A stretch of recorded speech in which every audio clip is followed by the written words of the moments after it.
Ben Franklin's World is a production of the Omohundro Institute.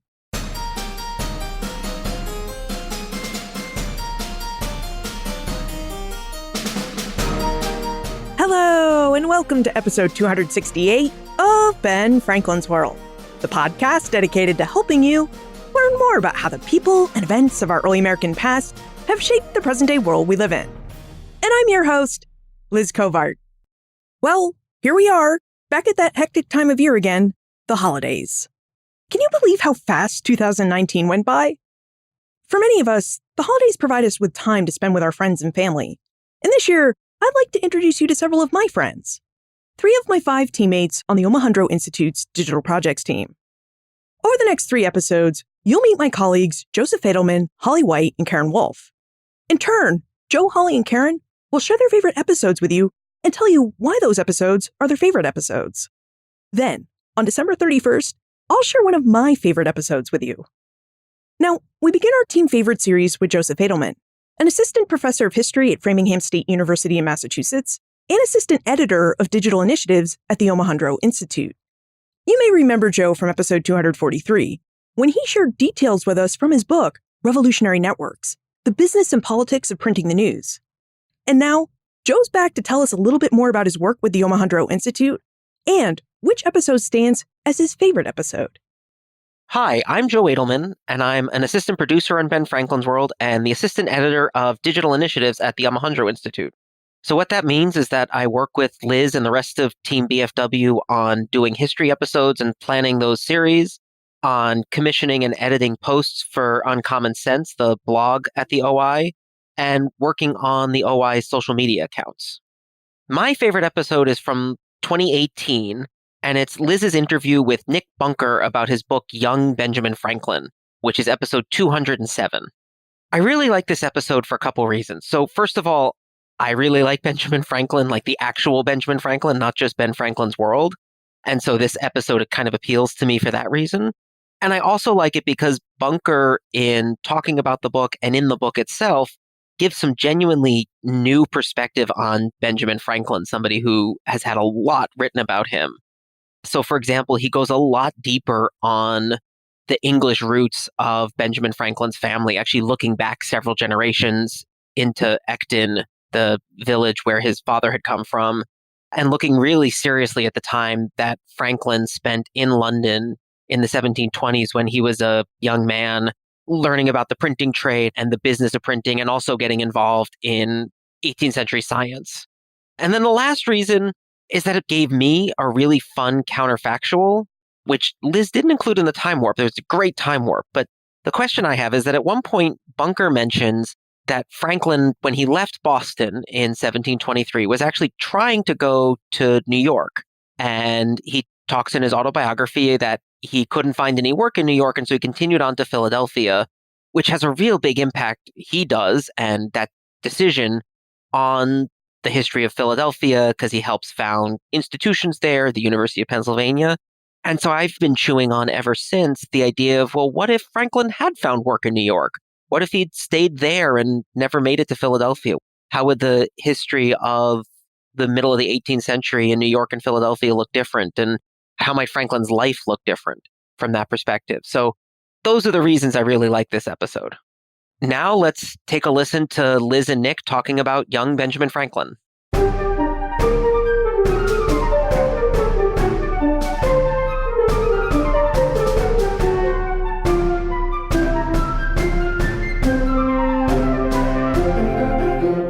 Welcome to Ben Franklin's World, Nick Bunker. Hello, Liz. It's great to be with you. Now, Nick, just to start with the obvious here, you're British, and yet you've written books about the Pilgrims who sailed to Plymouth and the origins of the American Revolution, and now about the early life and career of Benjamin Franklin. So how do you, as a former journalist and investment banker, and a Briton, come to study and write about these early American history topics? Well, you're absolutely right. I mean, I will have to plead guilty to having been a daily newspaper journalist in the UK for about 8 years. I was chiefly with the Financial Times. And then indeed I was. For 10 years, I worked on the London Stock Exchange as a securities analyst, securities broker. But really the banking was just something I did to make a living. In terms of my interest in American history, that goes back a long way further. I mean, I was a graduate student at Columbia after I left Cambridge University. But in my case, really, it began with Watergate, actually. Back in the 70s, when I was at my grammar school, television screens every night were filled with the later stages of the Vietnam War and, of course, with Watergate, Richard Nixon, all the rest of it. And I had a superb history teacher at school, a chap called Dennis Winter, who encouraged me to study Franklin Roosevelt and the New Deal. So that was actually the first thing I actually studied seriously in terms of American history, the period of the 1930s, which he thought was kind of relevant to what was going on in the 1970s. So that's where it began. And then, of course, I've spent a lot of time in the United States, traveled backwards and forwards. And what I try to do in these books is I try to explore what the academic jargon calls the Atlantic world or Atlantic history. And I try to show people, ideas, goods, cargo ships moving to and fro across the Atlantic. And I try to take the reader with me backwards and forwards. And this is something that was very much a theme of Benjamin Franklin. I mean, he was a very mobile kind of person, moving back and forth between these cultures. And what I'm doing is trying to explore how Franklin came out of that kind of intermingling of different aspects of the Atlantic world of his period.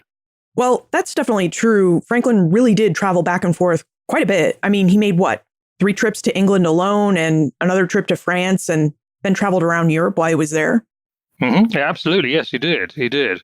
And in terms of my background with economics and finance and so on, well, that's a bit helpful with this kind of thing. I mean, when I was writing Empire on the Edge about the events leading up to the Revolutionary War, it was obviously very useful in terms of writing about the Boston Tea Party and the East India Company and the tea trade. It was very useful to be able to draw upon my background in business and finance and banking. But really, with regard to Benjamin Franklin, it's really, I'm much more interested in the people. I mean, this book has a bit of business in it, but really, it's more to do with science, actually.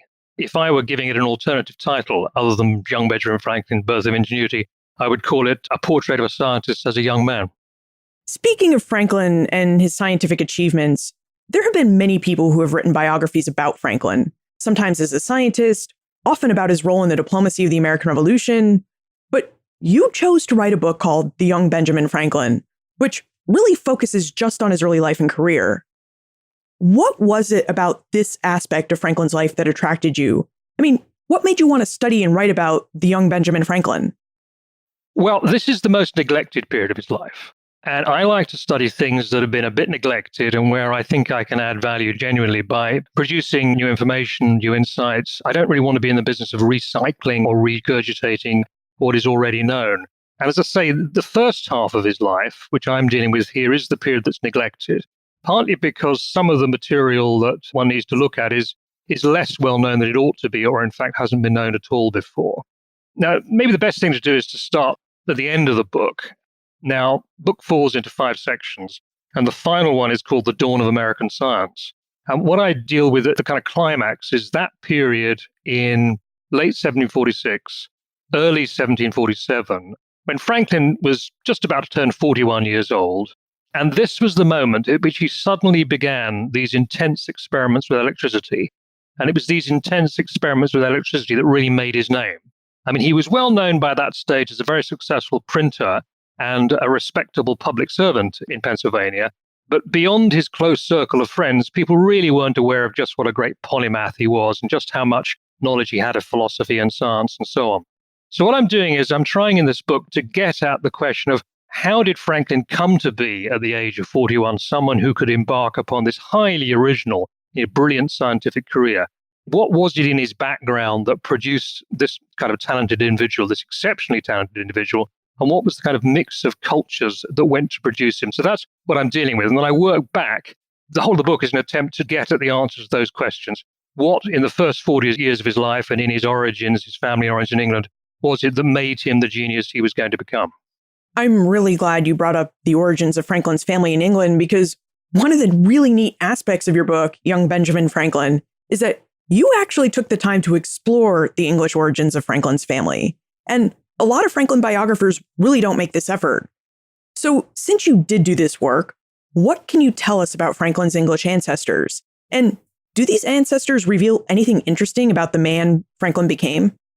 Oh, yes, indeed. Historians have tended to shy away from looking too deeply into Franklin's ancestry.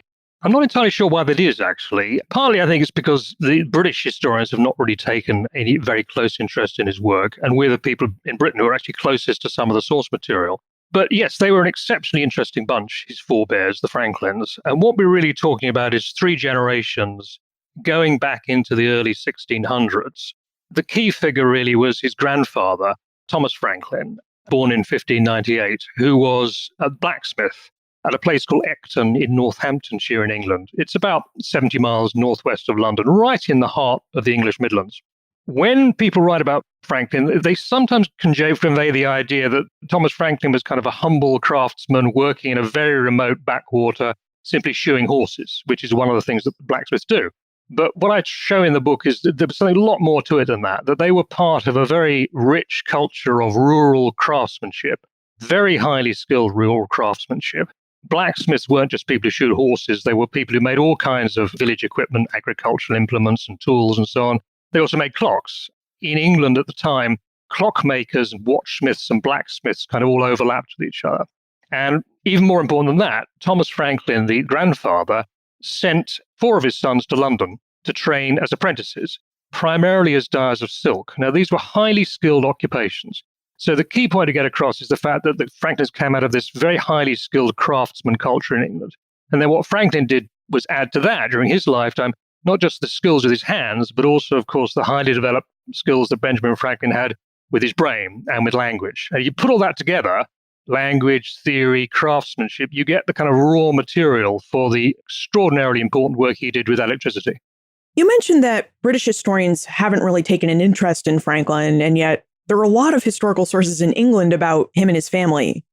As you were researching Franklin's family and origins, what kinds of source material were you able to find and access, and where exactly did you have to go to find these sources? Well, fortunately, we don't just have Franklin's autobiography. Now, that's the principal source of material on his early life and his ancestors. We also have a couple of other things. He had an uncle Benjamin, who was Benjamin Sr., I call him, who was born in 1650 or 1651 and died in 1727. And Uncle Benjamin was a writer himself, and he wrote 2 things that are very important. First one was a manuscript family history of the Franklins, which he wrote in 1717 when he was in retirement in Boston, Massachusetts. And the other one was a cycle of autobiographical poems. Now, these are still in existence. They've not been studied quite as much as they should have been. The cycle of autobiographical poems, for example, is up in Worcester, Massachusetts at the American Antiquarian Society, and it's attracted a bit of interest from historians, but not as much as it should, partly because it's quite a cryptic and obscure kind of document. But by working with that document and by working with a range of other sources that one can get at in England, one can actually build really quite a concrete, vivid picture of the Franklins as they were. We're talking really here about the period from about 1650, 1660 through to the end of the 17th century, all of which is covered by Benjamin Sr. in these autobiographical works of his. And then I take them and I put them in the context of their period, and I find a lot of other kinds of documents that relate to them. And there was one particular document that I was looking at, which I uncovered, which is really extraordinary importance. Benjamin Franklin's father, Josiah, who was born in 1657, was also a dyer of silk. This was what he and his brothers did in London. Now, what I discovered in the archives in London was the original of the signature of Josiah Franklin on the document in which he became what they call a free man of the Dyers' Company of London. Now, the significance of this is it means that Josiah Franklin essentially completed 7 years training as a silk dyer in the city of London. Now, the reason that's important is because it's always been thought in the past that Josiah Franklin, Franklin's father, was a countryman. And what I found actually, he was deeply immersed in the life of the metropolis. That's very important because what you see therefore in the Franklins is not simply that they were country people, that they were also very urban as well. They were sophisticated craftsmen, highly literate, operating in London in the 1650s, 1660s, 1670s, at a time of political turmoil, of religious turmoil, a great ferment of ideas going on, and also at a time when you're starting to see the origins of what became the Industrial Revolution. You put all that lot together, and what you come up with is, as I say, the roots of Franklin's genius. Your find about Josiah Franklin is fascinating, and I'm curious if you would talk to us a bit more about Franklin's training as a silk dyer, because when I read your book, Young Benjamin Franklin, I was struck by just how much knowledge and the types of different knowledge one needed to have in order to be a silk dyer. Yeah, well, that's right. Yes. You see, what was happening in the 17th century was that this particular trade was becoming very important indeed because of the great growth of the silk industry. I mean, prior to the 1600s, of course, silk was worn in England. It was worn by the aristocracy, by the nobility and so forth. But during the 17th century, it was also becoming not a mass market product, but a product also of the middle classes. Huge amounts of silk were being imported from abroad, including from the Far East, from India and China and so on, particularly from India. There was a great market for silk, and the techniques that we used for dyeing silk were becoming more and more sophisticated. So the dyer of silk had to master the intricacies of all sorts of different kinds of vegetable compounds and other kinds of dyes, metallic dyes as well. And what they were practicing, in effect, was a kind of experimental chemistry. Now, you'll be aware that one of the great developments in England in the 1660s was the foundation of the Royal Society, which, of course, became kind of the heart or the core, if you like, of scientific endeavour in Great Britain. And in the 1660s, the Royal Society actually sent one of their members down to the banks of the Thames in London, where the silk dyers worked, to study their trades, because they found it so fascinating that these silk dyers, in the course of their daily work, were doing so much of what I say was experimental chemistry. So that's the kind of culture from which the Franklins developed the sort of talents with the brain and the hand and the eye that they had. Now, earlier you alluded to the fact that there were religious and political developments going on in England during the 17th century. And I wonder, how did these goings-on influence Josiah Franklin's decision to move to Boston, Massachusetts? Yes, that's right. And now you see, the Franklin family came from, as I said, Epstein in Northamptonshire. And that was an area that, going back to the 1550s and 60s, had been something of a stronghold of Puritanism. The Franklins were Puritans of a specific kind. They were Presbyterians. That means they were moderate Puritans. They weren't the very radical Puritans of the kind you saw in the English Revolution. They weren't people like Oliver Cromwell and so forth. They were moderate Puritans. And they attached themselves, or became attached to, a particular local clergyman, a man called Archdeacon Palmer, who was the parish rector at Ecton. And he had been a Puritan himself. When Charles II returned after the death of Cromwell in 1660, Palmer actually made his peace with the new regime, and he carried on as rector. But he was an important character. He was a great influence on the Franklins. He was the source, I think, of a lot of their religious beliefs.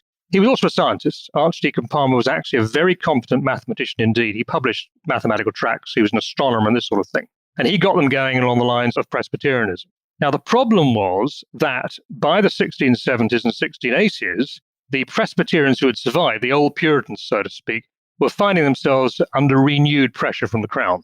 And what happened was that at the end of the 1670s, there was a period in England that came to be known as the Exclusion Crisis. Now, this one, a little bit complicated, but the gist of it is this. Charles II did not have a legitimate heir to succeed him. He didn't have a son or a daughter. And so the crown of England was likely to pass to his brother, James, Duke of York, who was a Roman Catholic.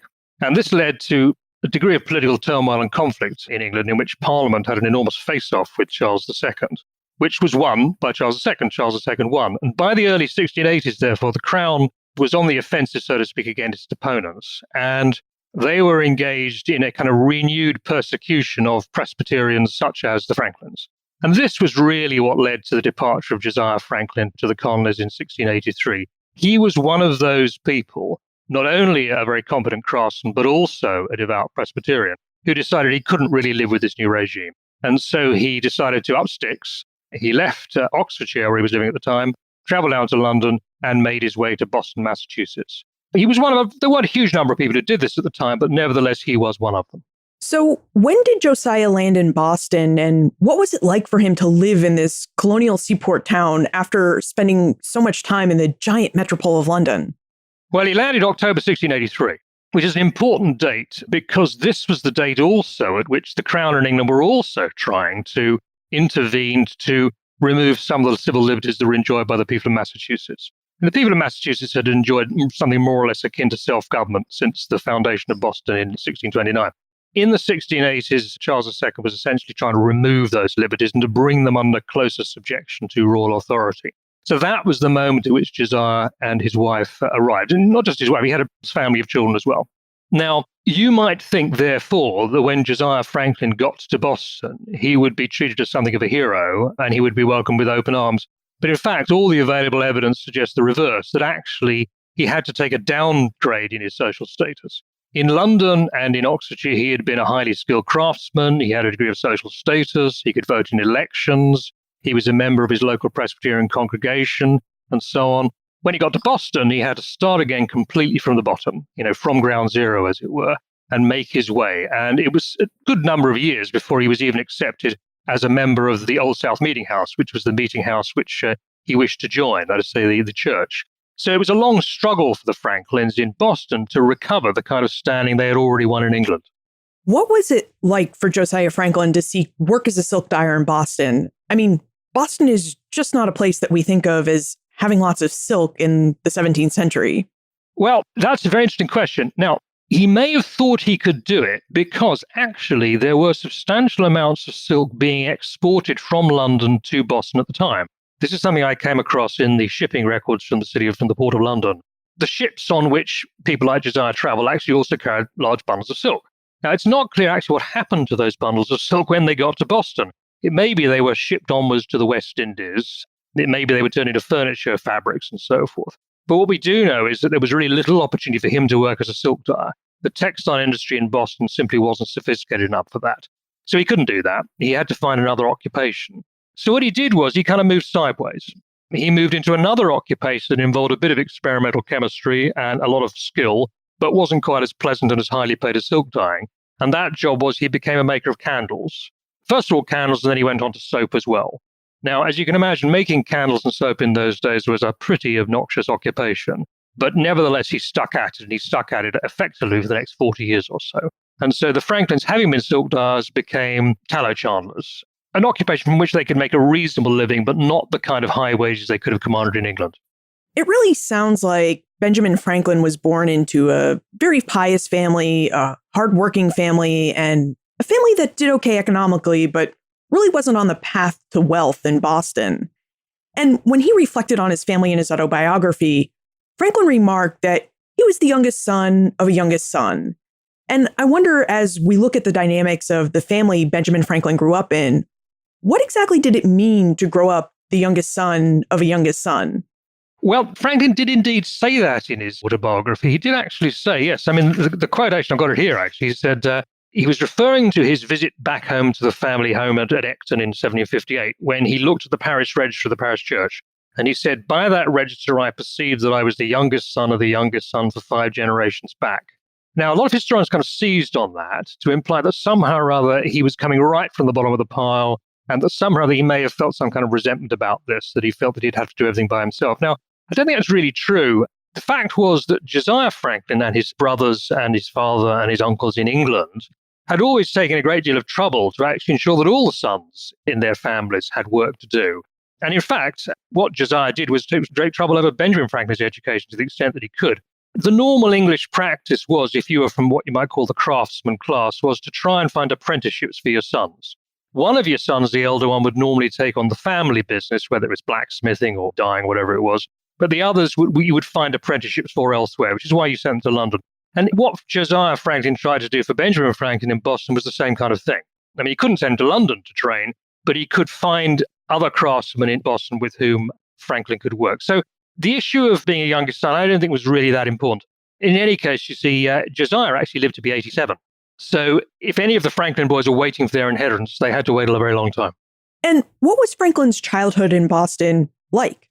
Well, for one thing, I think he was very happy. Now, there's a very useful account of this, which is given by a French author, actually. Now, the most famous account of Franklin's boyhood, the one that people rely on, of course, is his own account in his memoirs. But when Franklin was living in Paris in the 1770s and 80s, he made friends with a young Frenchman, a medical student called Cabanis. Cabanis went on to become quite an important biologist in France. And Cabanis recorded the conversations that he had with Benjamin Franklin in Paris. And it's very clear from these conversations that Franklin was quite a lot more open to Cabanis than he was in his autobiography about his boyhood. And what he makes clear to Cabanis is just how happy he was. He talks about the games he played.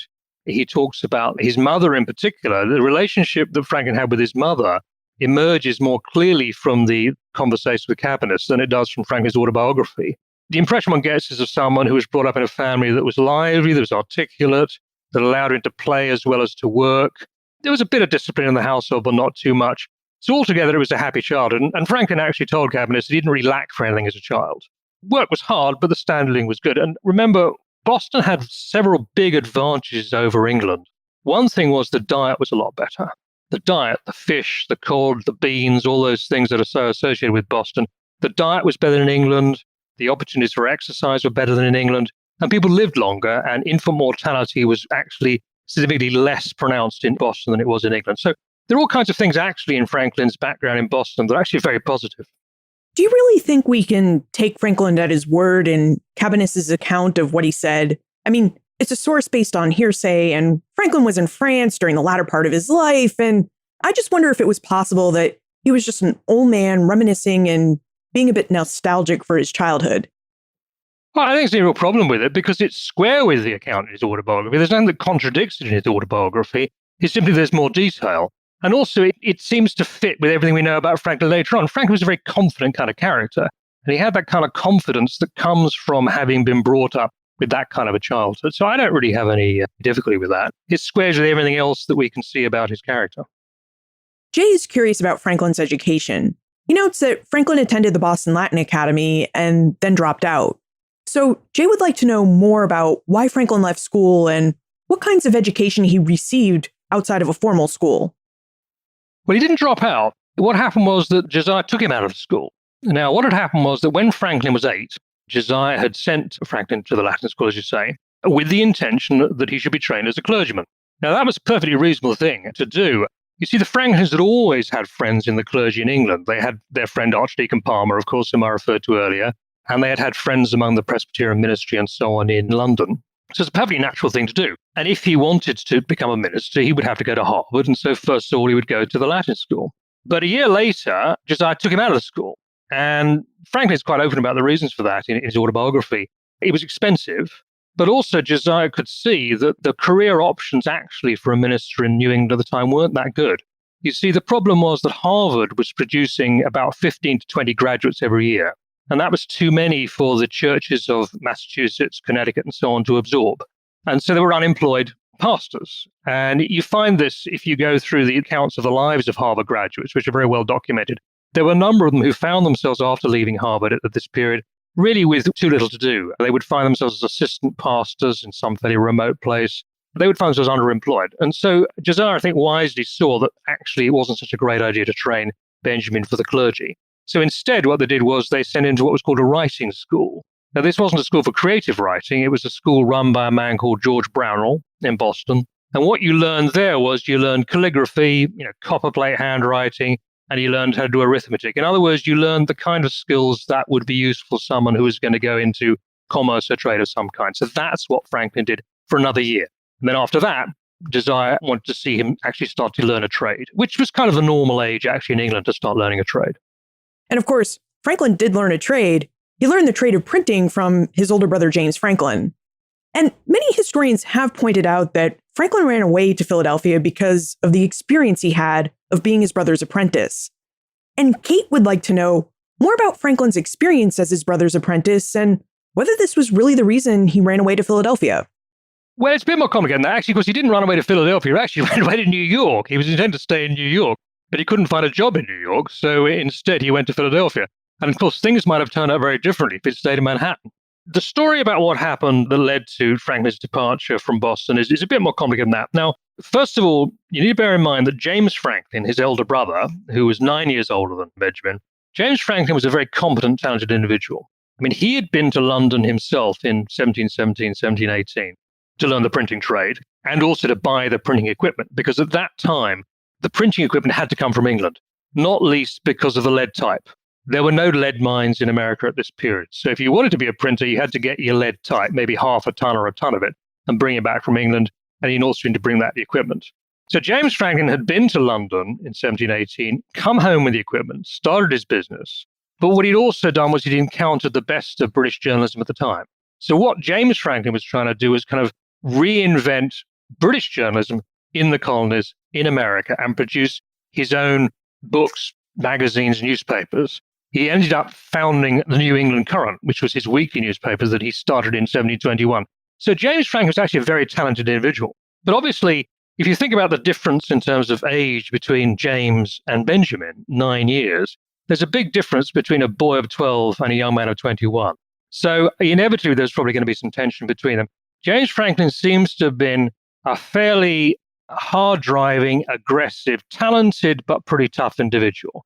And indeed, there were sparks that started to fly between the two. However, they had several years of quite intense cooperation, working on the newspaper, working on the New England Current. And eventually, I think what precipitated the departure of Benjamin Franklin from Boston was a combination of things. First of all, yes, he did indeed have these rows with his brother, which were rather unfortunate. I mean, he says that occasionally his elder brother would beat him, and that was not uncommon. Apprentices were often beaten by their employers. That was something that you find in records from London at the period, for example. But also the situation was that during the period of the New England Current, this newspaper they created, Benjamin Franklin had acquired a bit of a stigma in Boston because he was seen as being someone who was profane, who was irreligious, who was a dangerous youth. And so in a sense, he was somebody who really had to get out of Boston because he was too big for the town, really, and the town didn't really want him there. These combination of factors led to his decision to depart for initially New York in 1723. Now, by 1748, Franklin was in Philadelphia, and he had established a pretty successful printing firm. I mean, by the age of 42, he was able to retire and focus on his career as a politician and scientist. And I'm really curious what made Franklin so successful that he could retire by the age of 42. So after we take a moment to talk about our episode sponsor, that's what we're going to discuss. Do you know what makes a sneaky good holiday gift? Super comfortable Bombas socks. Now, most people don't ask for socks, but that's just because they haven't worn Bombas socks. Me, I love my Bombas socks. This time of year, I spend a fair amount of time wearing my Bombas merino wool socks as I walk around town and Bombas' lightweight performance ski and snowboard socks. Because it's ice skating season here in Boston and ski season in northern New England. And Bombas' performance ski and snowboard socks really keep my feet warm and dry while I'm on the ice or on the snow, and they really are the perfect thickness for my ice skates and ski boots. My feet never feel overcrowded in the stiff boots of my winter gear, and they have cushioning in all the right places. But aside from the comfort I feel when I wear my Bombas socks, I really wear Bombas socks because Bombas supports a mission. Did you know that socks are the #1 most requested item in homeless shelters? Today, Bombas has donated over 20 million pairs of socks to people in need. And these are great socks. They're made of super soft natural cotton, a seamless toe, and a cushioned footbed that's supportive but not too thick. Like many cities, Boston has a lot of homeless people. It also has some really great shelters to assist them. And Bombas helps both my homeless neighbors and the shelters that support them by donating socks. For every pair of Bombas socks you buy, Bombas donates a pair to someone in need. So, if you know a person who's completely impossible to shop for, or if you want to give a gift that really is a gift that makes a difference, give the gift of Bombas. Go to bombas.com/bfworld today and get 20% off your first purchase. That's bombas.com/bfworld.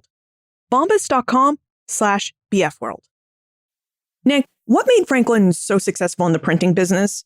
Would you give us an overview of how and why Franklin built one of the most successful printing businesses in North America and why he was able to do it in Philadelphia?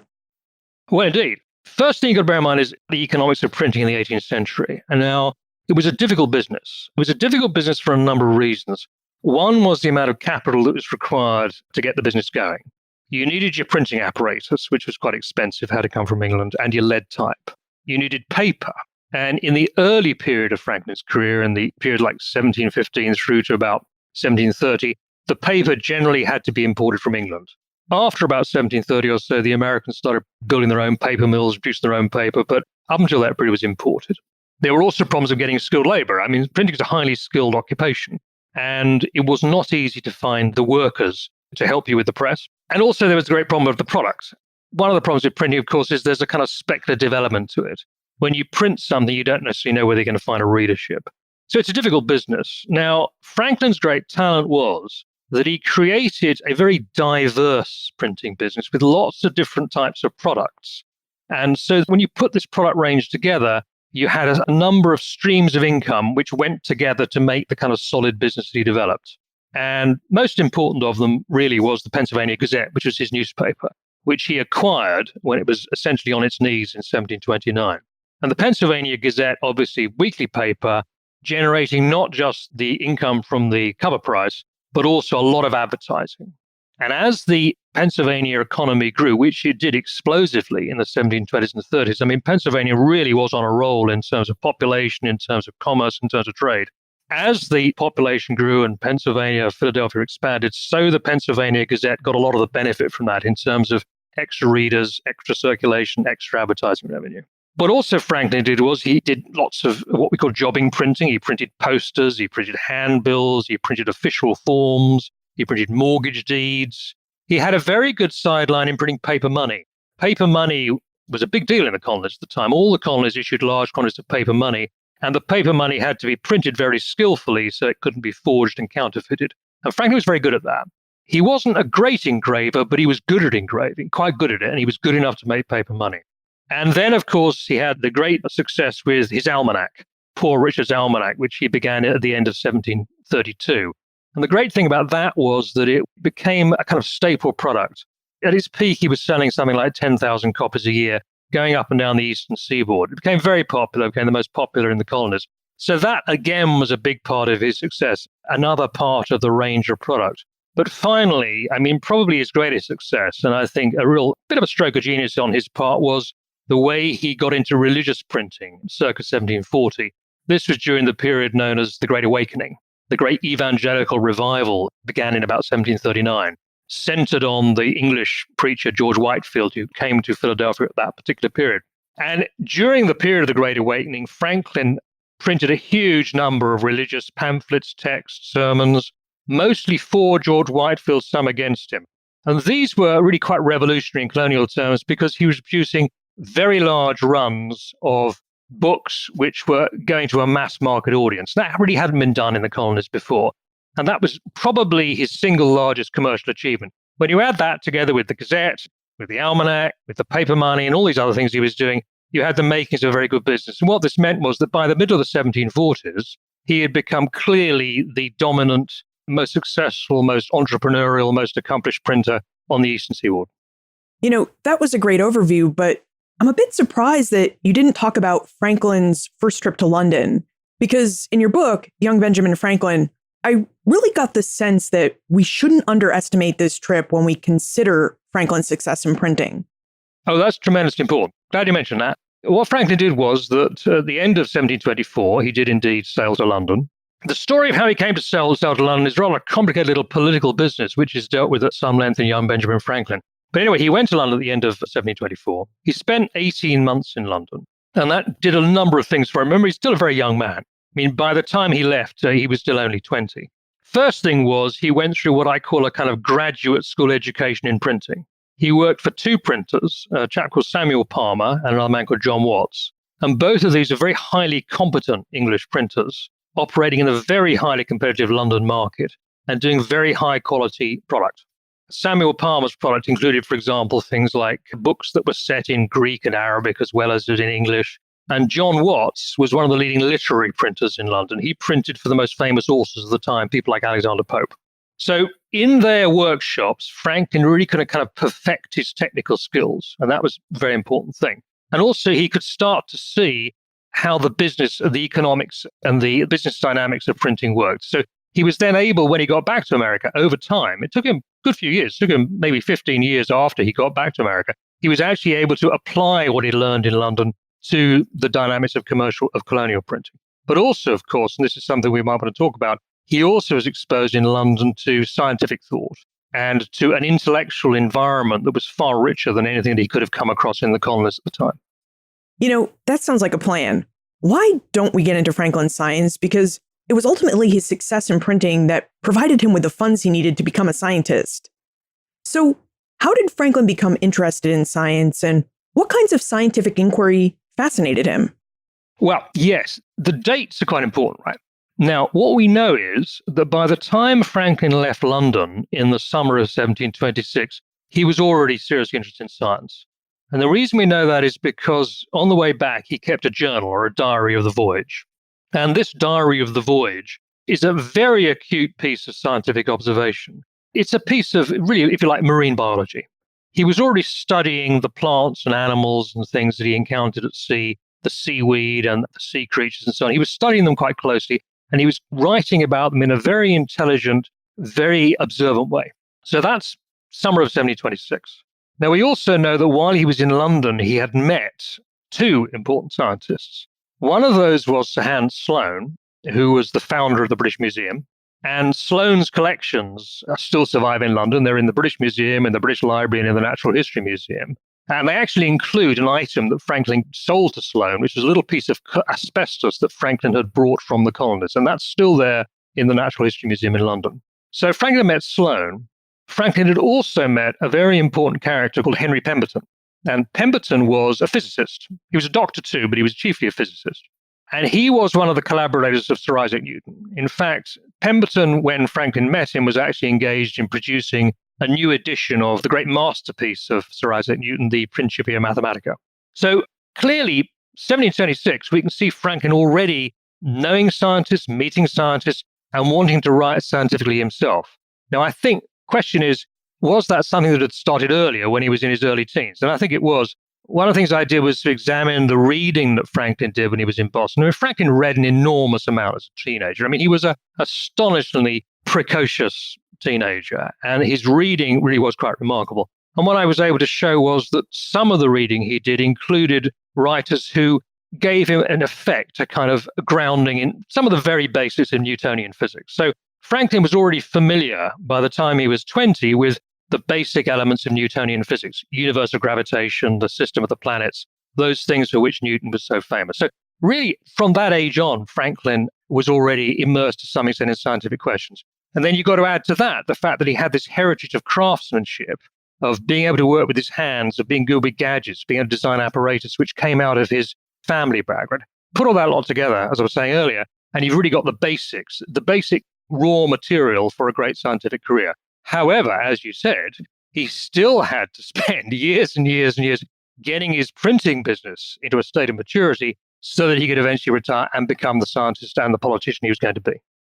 I'm curious about the role that the Junto and the Library Company of Philadelphia played in Franklin's scientific interests, because he started both of those organizations to support his curiosity and community. So I wonder in what ways these organizations, in turn, supported his curiosity in science.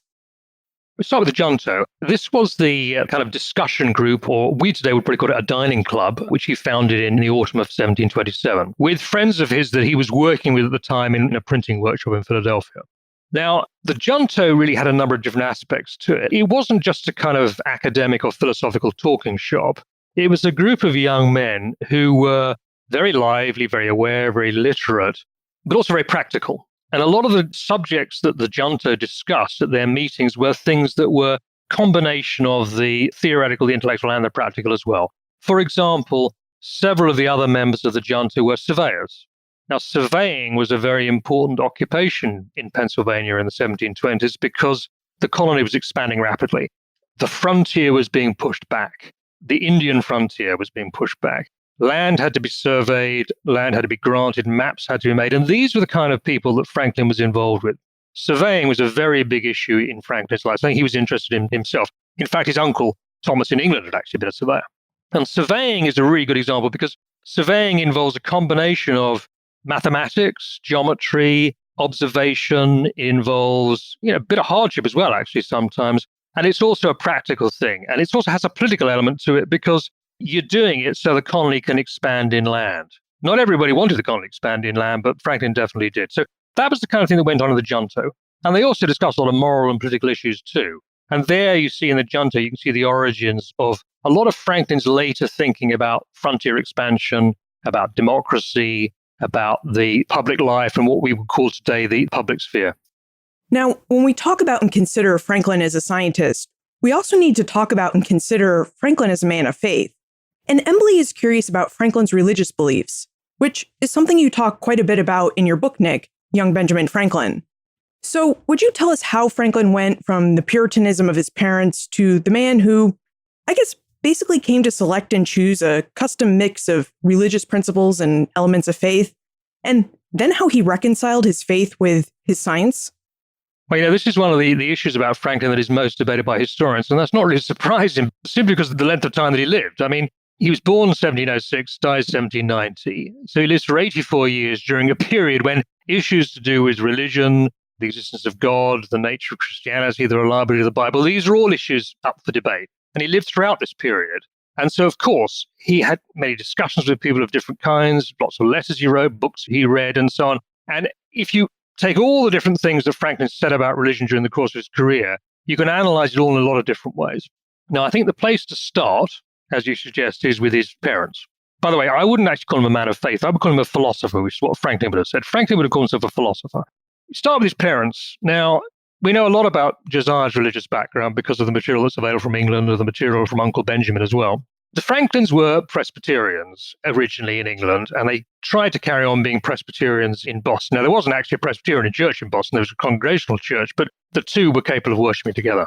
Now, the situation was that by the time Franklin was in his teens, we're talking around about 1720-ish. By that time, Presbyterianism on both sides of the Atlantic was a faith that was kind of in a bit of crisis. In England, the Presbyterians were divided.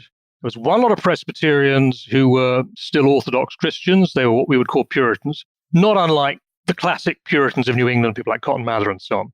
So there was, on the one side, there were the Orthodox Presbyterians who believed in the Holy Trinity, heaven and hell, who believed in the divinity of Jesus Christ, the authenticity of the Bible. And there were another lot of Presbyterians on the other side who were becoming more skeptical, who were moving in a different direction, who were becoming what we would probably call Unitarians now. So Presbyterianism was in a bit of trouble by about 1720. It was divided. And that's something that Franklin was kind of immersed in. You know, he was immersed from his earliest youth in this atmosphere of controversy in which people were questioning the fundamental tenets of the Christian faith. So that's where he started. And I think what happened then was, there's no question in my mind, not everyone agrees with this. I think that by the time he went to London in 76, Franklin was effectively an atheist. I think if one reads the writings that he produced in London, he produced an extraordinarily interesting document called A Dissertation on Liberty and Necessity, which, as far as I can see, is an atheist work. But then later, he retreated from that position. He began to think that he'd been too extreme in his views. I think he read more widely. He had more experience of life. I think also he lost the desire to be quite as controversial as he had in his youth. And so gradually he kind of settled down into something rather more kind of pragmatic, if you like. And I think eventually what happened was that Franklin, by the time he was in his 50s and 60s, Franklin had come to believe that there might be a God, there might not be a God, there might be an afterlife, there might not be an afterlife, but he could see the benefits of belief in religion. I mean, I think, frankly, Franklin was a bit like the pragmatists in American philosophy at the end of the 19th century, people like William James, for example, who weren't entirely convinced that religion was true, but they thought it had value. And I think that's pretty much the kind of view I take of Franklin. I think he was like the first pragmatist in American thinking. Now, a lot of historians look at the life of Benjamin Franklin, and they often point to his diplomatic work during the American Revolution as his greatest legacy. Of course, he accomplished much of this statecraft during his 70s. But Nick, your book ends when Franklin is just in his 40s. So I'm curious what you think about Franklin's legacy and why you think it's really helpful for us to know more about Franklin's early life. Well, with regard to his legacy, there's no question that his work as a diplomat in France was extraordinarily important. I mean, quite clearly, the Revolutionary War could not have been won in the way it was if the French had not been in alliance with what became the United States. They needed the help of the French Navy. That was absolutely essential. And they needed somebody in Paris who could work with the French, someone who was as experienced and as resourceful as Franklin, and also as worldly wise as Franklin. That was a very important aspect of it. And so the work he did was invaluable in that sense. However, if you ask me what I think his greatest legacy was, I think really it's the scientific work. And I think Franklin would agree with me now, if he were here now, if we could conjure him up. First of all, his electrical work in the 1750s was enormously important. I mean, he really took what Newton had done and he went beyond it. He was one of the first people who could really step outside the shadow of Sir Isaac Newton. And his work was enormously productive and enormously fertile. But also the other thing I think that Franklin understood, and thing that he did I think was terribly important, was that he was terribly concerned with teamwork and with building a kind of infrastructure of science. Now, often I have a problem with Franklin biographies is that they sometimes focus too closely on Franklin himself as an individual, and they make it sound as though he didn't have a lot of other people to help him. Franklin was actually a team player. His work on electricity was done with a group of colleagues, friends, collaborators, and he gave them credit for that when he wrote up the experiments. He was very good at teamwork, and also he believed in institutions. He founded the American Philosophical Society in 1743. Now, it had a period of it went a bit dormant, actually, for a while, and then was reconstituted in the 1760s. But nevertheless, he was the man whose idea it was. He helped to found what became the University of Pennsylvania. He was tremendously committed to education in general. And he always wanted to kind of build networks of like-minded individuals through correspondence and so on, and to build teams of people. And so I actually think that's his greatest legacy, that he was the man who really started off this American tradition of building a really deep and substantial and permanent infrastructure of scientific research. So you see, for example, in Philadelphia, you go to Philadelphia, you see the Franklin monument, so to speak. I mean, you see his grave in the graveyard, you see the site of his printing shop, and you see Independence Hall and so forth. But also, of course, in Philadelphia, you see these other things, which are kind of not directly related to Franklin, but are kind of like his distant great-grandchildren, which are, for example, the University of Pennsylvania, the great hospitals you got in Philadelphia, which have these research institutes attached to them. And all the way around Philadelphia, you've got these scientific research establishments run by whoever it might be, chemical industry, pharmaceutical industry, or whatever. And I see that really, in a sense, as being Franklin's greatest legacy, that he was the man who started off this kind of infrastructure of science in what became the United States. As I say, and also philanthropy. I mean, a great American tradition of philanthropy, which I think is something you can see beginning with Franklin. Before we move into the time warp, is there some aspect of Franklin's early life that we'd do well to learn from and perhaps use and take into account in our own 21st century lives? Oh, yes. I mean, precisely that. I mean, one of the things I like about Franklin was that he wasn't the sort of person who lives in a silo. I mean, this is one of the great themes, I think, of our particular period in the 21st century. A lot of writers have written about this. I mean, there are books about it. The fact that we tend in the 21st century to become, because of social media, because of all those things we're all aware of, the internet and the rest of it, we tend sometimes to become sort of lost in our own little worlds of ourselves and our group of friends and people of like-minded interests. And we tend to become too specialized in our interests and too focused and too narrow. Now, Franklin wasn't the least bit narrow. I mean, in the 18th century, people really believed in variety. You know, they talked about variety, in quotes, as being a really important aspect of being a human being. That ability to, of course, move from different social circles, to live in different countries, to have interests, a broad range of interests. And that was what Franklin was like. I mean, he had a very broad range of interests, science, obviously tremendously superb writer, interest, as we say, in philosophy and religion and ethics, and of course, interest in practical things, of course, as well, and in designing institutions, partly scientific institutions, partly political institutions.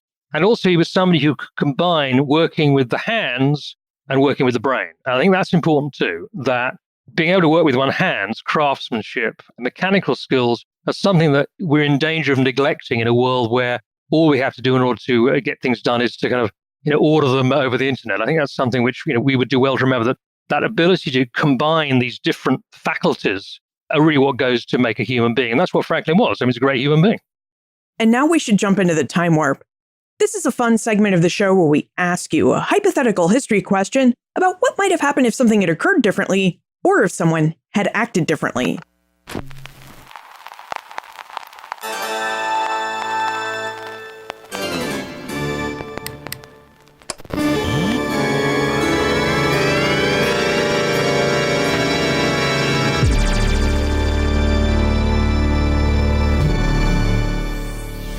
In your opinion, what might have happened if Franklin had not traveled to London in 1724?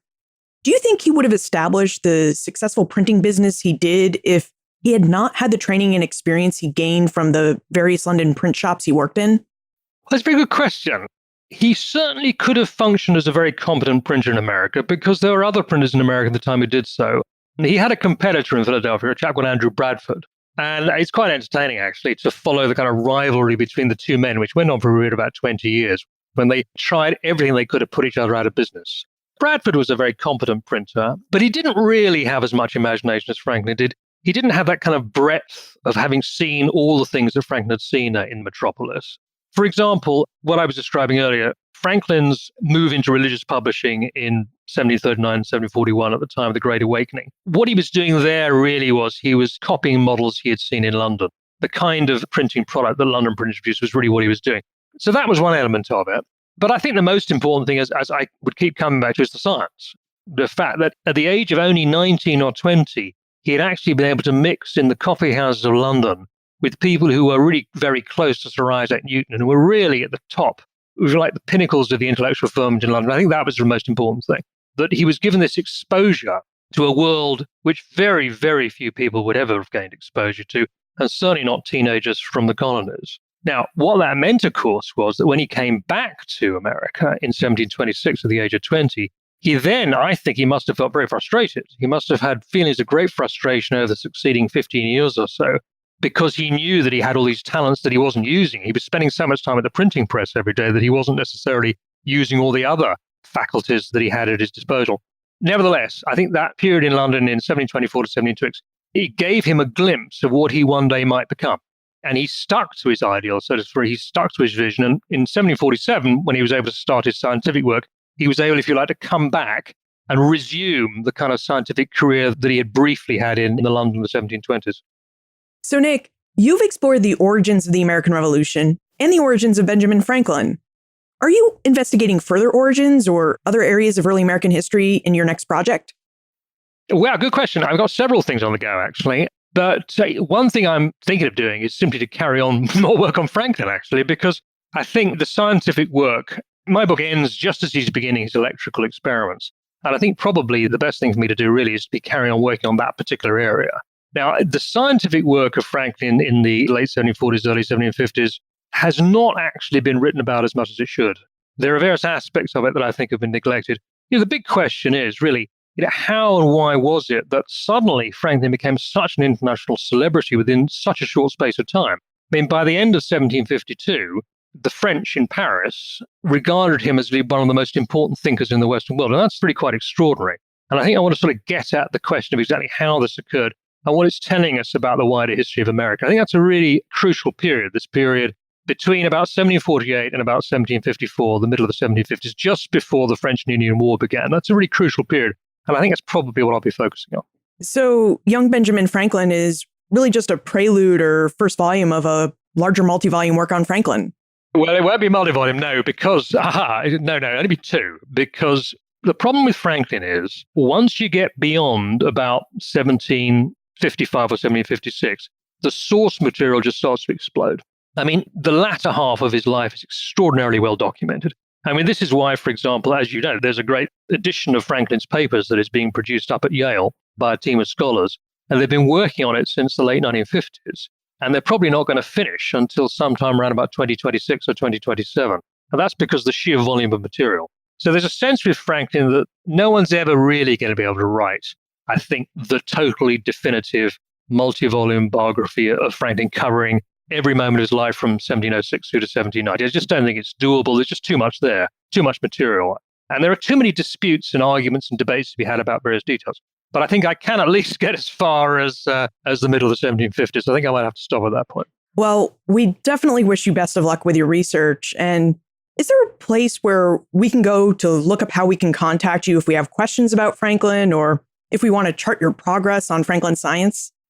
Yeah, indeed you can. There are two websites. One of them is called youngbenjaminfranklin.com, which is my domain, and that tells you about the book and tells you about me, and it gives you some links.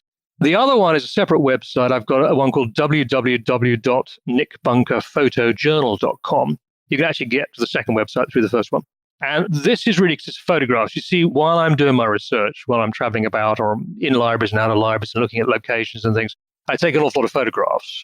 And on that website, you'll see a kind of collection of some of the more interesting photographs and images that I've produced. This covers, for example, sites in Pennsylvania which are connected with Franklin, but which are not widely known. For example, Franklin was terribly close to people in the iron industry, the early iron and steel industry in Pennsylvania. This is how he came to produce the famous Franklin fireplace or Franklin stove. And one of the things I did was I went and visited the locations where the ironworks were located. For example, the place where the first iron fireplace was made at a place called Warwick Furnace in Chester County. And on this nickbunkerphotojournal.com website, I have photographs showing you these places as they are today and telling you a bit more about them. So there are two websites to which you can go. Nick Bunker, thank you for this fun conversation and for leading us through the life and origins of Benjamin Franklin. Well, thank you very much. I enjoyed it immensely. What in the first 40 years or so of his life made Benjamin Franklin the genius he was? This was the question that drove Nick Bunker to study the early life of Benjamin Franklin. And what Nick found is that Franklin lived a very rich and full early life. The man who built the most successful printing business in North America and who retired at the age of 42 to focus on his scientific and political career came from a line of learned craftsmen who did more than just make horseshoes, dye silk fabric, and make soap and candles. These men practiced engineering, chemistry, and physics. They were all scientific men without identifying as men of science.